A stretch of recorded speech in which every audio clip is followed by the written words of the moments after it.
দর্শক, ঢাকা প্রিমিয়ার লিগের ডিপিএল এর এবারে আসরের শুরুটা অঘটন দিয়েই হলো। আসরের প্রথম দিনে আবাহনী লিমিটেডকে হারিয়ে জয় দিয়ে আসর শুরু করেছে অগ্রহণী ব্যাংক।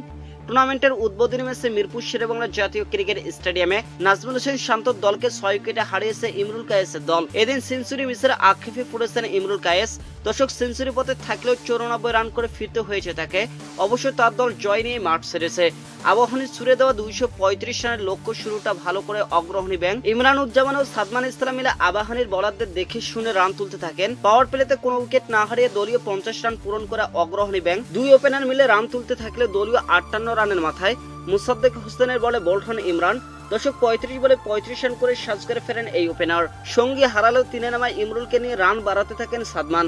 এই জুটিতে দলের রান পৌঁছে যায় 100 রানেও। তবে ব্যক্তিগত 50 রানে পা রাখার ঠিক আগে মিথুনজয় চৌধুরীর বলে সাজ করে ফেরেন সাদমান।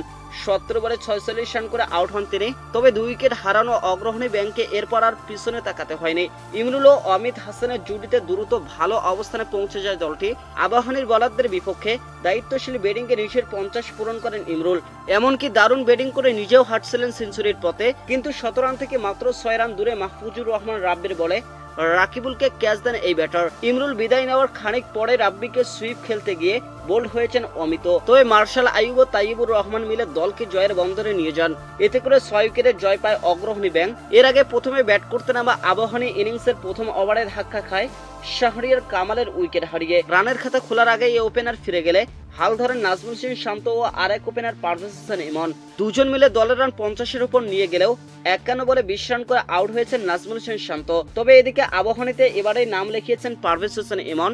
দর্শক, বড়সড় ইনিংস খেলতে না পারলেও হাফ সেঞ্চুরি করেন প্রথম ম্যাচেই। 74 বলে 50 রানে আউট হন বাঁহাতি এই পারভেজ হোসেন ইমন। এরপর মিঠুন সাত, মুমিনুল হক 40 বলে 27 রান করতে না পারলে রীতিমতো চাপে পড়ে যায় আকাশী হলুদ শিবির। শেষ দিকে মুসাদ্দেক হোসেন সৈকত হাল না ধরলে হয়তো আবাহনীর স্কোর 200 ঘরে পৌঁছত না। আবাহনীর ঘরের ছেলে হয়ে দাঁড়ানো মুসাদ্দেক হোসেন সৈকত একদিক আগলে রাখার পাশাপাশি চাপের মুখে রানের চাকা সচল রাখেন। 65 বলে 3টি ছক্কা এবং 5টি বাউন্ডারিতে 73 রানের দায়িত্বশীল ইনিংস খেলেন তিনি। মুসাদ্দেক হোসেনের ওই আক্রমণাত্মক ইনিংসটির উপর ভর করেই আবাহনীর স্কোর গিয়ে ঠেকে 234 রানে।